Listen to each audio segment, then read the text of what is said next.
dadkani ka gargaarayo midkii goynayo adana gabadhayo anigu waxaan ka mid ahay dhalinyarada reer Gabiley waan ka mid ahay sidaa waqtiina kan waa magaaladaydii waxaan ka mid ahay siyaasiyiinta Gabiley tartamaysaan ka mid ahay saddex iyo tobanka urur siyaasadeed ee tartamaya ee doonta tartanka wada saaran ee kulmiye iyo wadani ururka saddexaad ee doonta la saaran baan ahay wuxuu la tartamayay daayiriyaale hees baa dalkan ka shideen heestaasi waxay ahayd idinkoo wadaniina iyadoo isaaqnimada halkan laga unko idinkoo maalinba kaantaaga oo kan loo baahan yahay taaga siiraayo berigiyaalo la tartamayay waxa ugu heesteen heestii ahayd sacno weysha uu dhalo sanka kale ma rooro sidii kama jeclaadee isa sida waxaa maysokeeyo walaalaha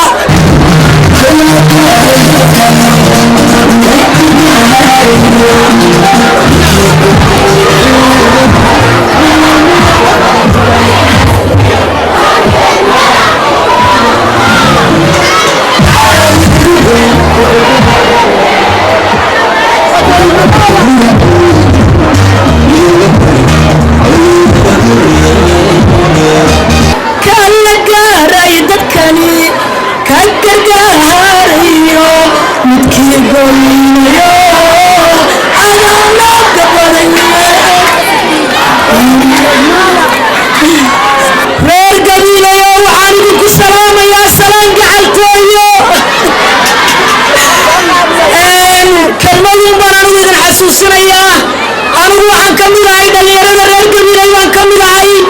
sidaa waqtiina kan waa magaaladaydii waxaan ka mid ahay siyaasiyiinta Gabiley tartamaysaan ka mid ahay saddex iyo tobanka urur siyaasadeed ee tartamaya ee doonta tartanka wada saaran ee kulmiye iyo wadani ururka saddexaad ee doonta la saaran baan ahay wuxuu la tartamayay daayiriyaale hees baa dalkan ka shideen heestaasi waxay ahayd idinkoo wadaniina iyadoo isaaqnimada halkan laga unko idinkoo maalinba kaantaaga oo kan loo baahan yahay taaga siiraayo berigiyaalo la tartamayay waxa ugu heesteen heestii ahayd sacno weysha uu dhalo sanka kale ma rooro sidii kama jeclaadee isa sida waxaa maysokeeyo walaalaha maanta Gabiley marka halka waxaa iman doona sida la filayo 6 urur siyaasadeed oo kulmiye iyo wadani ku jiraan roodina ku jirta halkan iman doona waxay iman doona nin reer Gabiley oo nin wuxuu raba iyo ina reer Gabiley oo wax rabto oo roodaba idin iman doonta cid kale idin iman mayso waxaa maalintaa shilaysaan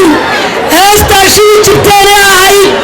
sacno weysha uu dhalo sanka kale ma rooro sidii kama jeclaadee sidaasaan ka dhiganno isa sudan waxaan maysokeeyo walaala ah haddaa heestaa shili weydaan maalintayda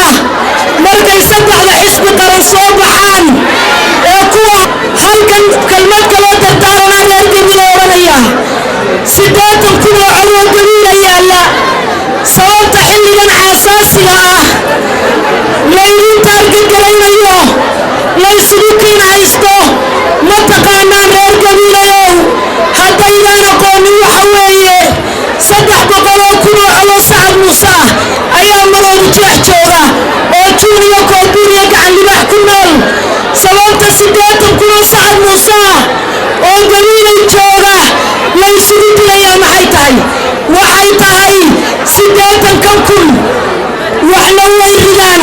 waxna way doortaan ma kala tagaan sababta awgeed midnimadu waa sababta uga qaalisanaateen 300 kun oo Hargeysa jooga midnimadu waa furaha guusha midnimadu waa sababta gobol ku goyseen 5 bilood gudahood waxaan idinka codsanayaa 80 kun ee Gabiley 80 kun oo 400 oo cod oo Sacad Muuse Ciise Muuse